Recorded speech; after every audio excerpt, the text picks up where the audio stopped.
আজকে একাদশ দ্বাদশ শ্রেণীর 11-12-এর এসএসসির ফল প্রকাশ এবং ফল প্রকাশ বলতে জাস্ট তোমরা মার্কশিট দেখতে পারবে যে কে কত মার্কস পেয়েছো।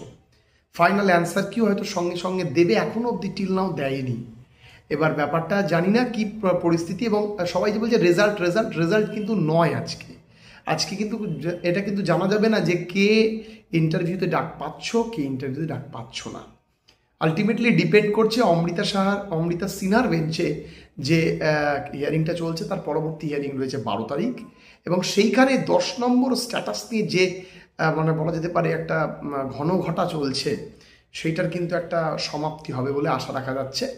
এবং আলটিমেটলি সবাই অ্যান্সারকে মিলিয়ে যা মোটামুটি দেখেছিলে সেরকমই তোমরা একটা রেজাল্ট কার্ড পাবে।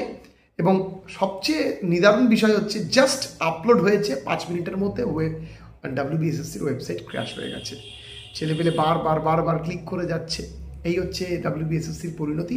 জানি না কখন দেখা যাবে, তবে আশা করছি খুব দ্রুত স্কুল সার্ভিস কমিশন তার ওয়েবসাইট ঠিক করে সবাই যে ওতপ্রোতভাবে চিন্তায় ব্যস্ত রয়েছে সেটার সমাপ্তি ঘটবে।